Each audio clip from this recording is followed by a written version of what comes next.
IAS ಆಫೀಸರ್ಸ್ಗೆ ಪಂಗನಾಮ ಹಾಕಿದರೆ cyber ಕಳ್ಳರು. ಆನ್ಲೈನ್ನಲ್ಲಿ ಸಿಗೋದು ಕಾಣೋದೆಲ್ಲವೂ ಕೂಡ ನಂಬೇಡಿ. ಸಾಮಾನ್ಯ ಜನ ಯಾಮಾರ್ತೀರಾ.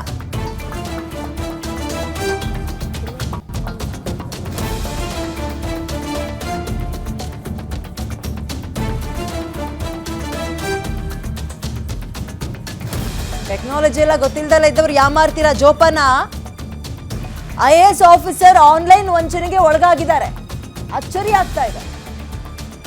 ಇದೀಗ ಸುಮಾರು 850 ರೂಪಾಯಿ ಸ್ಯಾರಿ ಹೆಸರಲ್ಲಿ ಐಎಎಸ್ ಅಧಿಕಾರಿ ಪಲ್ಲವಿ ಅವರಿಗೆ ದೋಖ ಆಗಿದೆ. ಕಡಿಮೆ ಬೆಲೆಗೆ ಸೀರೆ ಕೊಡ್ತೀವಿ ಅಂತ ಹೇಳಿ ರೀಲ್ಸ್ ಮಾಡಿದ ಸೈಬರ್ ಕಳ್ಳರು ಇದನ್ನ ನಂಬಿ ಆನ್ಲೈನ್ ನಲ್ಲಿ ಸೀರೆ ಬುಕ್ ಮಾಡಿದ್ದಾರೆ. ಇವರು ಆಫೀಸರು ನಮ್ಮ ಹತ್ರ ಕೋಟಿ ಇಲ್ಲ ಬಿಡು ಅಂತ ನಿರಾಳರಾಗೋಕ್ ಹೋಗ್ಬಿಡಿ. ಚಿಕ್ಕ ಪುಟ್ಟದಲ್ಲೇ ಯಾಮಾರ್ತೀರಾ. ರೀಲ್ಸ್ ನಲ್ಲಿ ಹೈ ಕ್ವಾಲಿಟಿ ಸ್ಯಾರಿ ತೋರಿಸಿ ನಾರಿಯರಿಗೆ ಗಾಳ ಹಾಕ್ತಾರೆ. ಬಿಸ್ನೆಸ್ ಇವೆಲ್ಲವೂ ಕೂಡ. ಆದ್ರೆ ನಿಮಗೆ ಸಂಬಳ ಇದು ಸ್ಯಾರಿನೂ ಬರಲ್ಲ, ನಿಮ್ ದುಡ್ಡು ವಾಪಸ್ ಆಗಲ್ಲ. ಇದು ಬರೀ ಪಲ್ಲವಿ ಅವ್ರ ಕಥೆ ಅಲ್ಲ, ಸಾವಿರಾರು ಜನರಿಗೆ ಇಂತಹ ಶಂಕೆ ಆಗ್ತದೆ. ಆನ್ಲೈನ್ ಶಾಪಿಂಗ್ಗೆ ದೋಖಾನ. ಹಾಗಾದ್ರೆ ಯಾರಿಗೋ ಮೊಬೈಲ್ ಆರ್ಡರ್ ಮಾಡಿದ್ರೆ ಅದೇ ಸೈಜಿನ ಸೋಪ್ ಕೊಟ್ಟು ಕಳಿಸ್ತಾರೆ. ಇಲ್ಲಿ ನೋಡಿ, ಇಲ್ಲಾಗಿರೋದು ಈಗ ಯಾರೋ ಚಿಕ್ಕ ಪುಟ್ಟ ಸಾಮಾನ್ಯದವ್ರಿಗಲ್ಲ, ಐಎಎಸ್ ಆಫೀಸರ್ಗೆ, ಅವ್ರಿಗೆ ಬಿಟ್ಟಿಲ್ಲ. ಸೈಬರ್ ಕ್ರೈಮ್ ಖದೀಮ್ರು ಎಲ್ಲಿ ಯಾಮಾರ್ತಾ ಇದ್ದಾರೆ. ಇದೊಂದು ರೀತಿ ಆ್ಯಪ್ನವ್ರಿಗೂ ಕೂಡ ಮುಜುಗರ. ಅವ್ರ ಮೇಲೂ ನಂಬಿಕೆ ಕಳ್ಕೊಂಡಂಗೆ. ಎಲ್ಲಿ ಮಿಸ್ ಹೊಡಿತಾ ಇದೆ ಅಂತ ಚೆಕ್ ಮಾಡಬೇಕು. 850 ರೂಪಾಯಿ ಸ್ಯಾರಿ ಬುಕ್ ಮಾಡಿದ್ದಾರೆ. ಒಳ್ಳೆ ಕ್ವಾಲಿಟಿ ಇತ್ತು ಅಂತ ಐಎಎಸ್ ಆಫೀಸರ್ ಸಖತ್ತಾಗಿದೆಯಲ್ಲ ಅಂತ ಬುಕ್ ಮಾಡಿದ್ದಾರೆ. ಈ ಕಡೆ ದುಡ್ಡು ವಾಪಸ್ ಬರಲಿಲ್ವಂತೆ, ಸ್ಯಾರಿನೂ ಬರಲಿಲ್ಲ. ಇಂತಹ ಪ್ರಕರಣ ದಿನ ಕಳೆದಂತೆ ಜಾಸ್ತಿ ಆಗ್ತದೆ. ಮೊನ್ನೆ ನೋಡಿದ್ವಿ, ಯಾರೋ ಒಂದು 22 ಸಾವಿರ ಕೊಟ್ಟು ಫೋನ್ ಬುಕ್ ಮಾಡ್ಕೊಂಡಿದ್ದಾರೆ. ಬಂತು, ಆರ್ಡರ್ ಡೆಲಿವರಿ ಸಿಕ್ತು.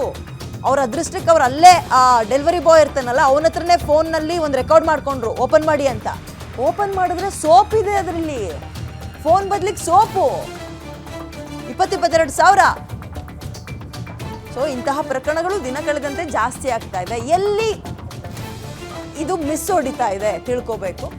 ಸೊ ಇದೀಗ ಕೇಸ್ ಕೂಡ ದಾಖಲು ಮಾಡಿದಾರಂತೆ. ಐಎಎಸ್ ಆಫೀಸರ್ಸ್ಗೆ ಪಂಗನಾಮ ಹಾಕಿದ್ದಾರೆ ಸೈಬರ್ ಕಳ್ಳರು. ಅಯ್ಯೋ, ಸೈಬರ್ ಕಳ್ಳರು ಇವ್ರು ಐಎಎಸ್ ಆಫೀಸರ ಅಥವಾ ಹೌಸ್ ವೈಫಾ, ಇವ್ರು ಬಿಸ್ನೆಸ್ ಮ್ಯಾನ್ ಅಂತ ನೋಡಕ್ ಹೋಗಲ್ಲ.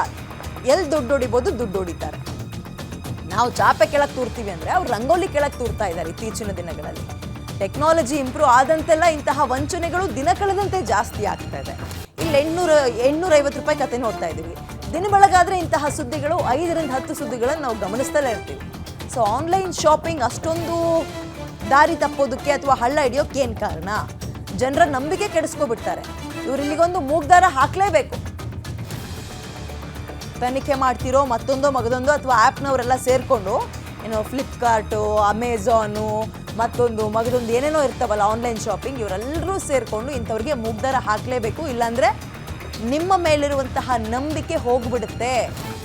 ಈಗ ಆಲ್ಮೋಸ್ಟ್ 100ರಲ್ಲಿ 80 ಜನ ಆನ್ಲೈನ್ ಶಾಪಿಂಗಿಗೆ ಸ್ಟಿಕ್ ಆನ್ ಆಗ್ತಾ ಇದ್ದಾರೆ. ಬಿಕಾಸ್ ಕೈಯಲ್ಲಿ ಫೋನ್ ಇರುತ್ತೆ, ಬೆರಳ ತುದಿಯಲ್ಲೇ ಏನು ಬೇಕದು, ಅಂಗಡಿಗೆ ಹೋಗಬೇಕು, ಹುಡುಕ್ಬೇಕು, ಅಂಗಡಿ ಅಡ್ರೆಸ್ ಹುಡುಕ್ಬೇಕು, ಬಾರ್ಗೇನ್ ಮಾಡಬೇಕು, ಅದು ಯಾವುದೂ ಇಲ್ವಲ್ಲ. ವೆರಿ ಈಸಿ ಆಗಿಬಿಟ್ಟಿದೆ ಶಾಪಿಂಗು. ಸೊ ನಿಮ್ಮನ್ನು ನಂಬ್ತಾ ಇದ್ದಾರೆ. ಆ ನಂಬಿಕೆ ಕೆಡಿಸುವಂತಹ ಕೆಲಸಕ್ಕೆ ಕೆಲ ಖದೀಮ್ರು ಕೈ ಹಾಕ್ತಾ ಇದ್ದಾರೆ. So be careful. ಜನ ನಾವು ಕೂಡ ಜೋಪಾನವಾಗಿರಬೇಕು. ಈ ಆ್ಯಪ್ನವರು ಕೂಡ ಜೋಪಾನವಾಗಿರ್ಬೇಕು. ಈಗ ಇಲ್ಲೊಬ್ರು ಐಎಎಸ್ ಆಫೀಸರೇ ದೋಖ ಆಗಿದ್ದಾರೆ. ಅವ್ರಿಗೆ ವಂಚನೆ ಆಗಿದೆ. ಅದು 850 ರೂಪಾಯಿ ಇರ್ಬೋದು, ನಾಳೆ ಅದು 85 ಸಾವಿರ ಆಗಲ್ಲ ಅನ್ನೋದಕ್ಕೇನು ಗ್ಯಾರಂಟಿ? ಇನ್ನು ಆನ್ಲೈನ್ ಅಂದರೆ ಈಗ ಶಾಪಿಂಗಲ್ಲೆಲ್ಲ ನಾವೇನು ಲಿಮಿಟ್ ನೋಡ್ತಾ ಇರ್ತೀವ?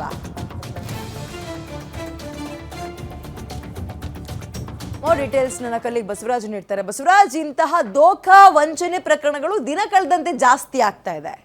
ಡೀಟೇಲ್ಸ್ ಕೊಡೋದಾದ್ರೆ ಯಾವತ್ತಾಗಿರೋದು, ಏನಾಯ್ತು ಈ ಘಟನೆ?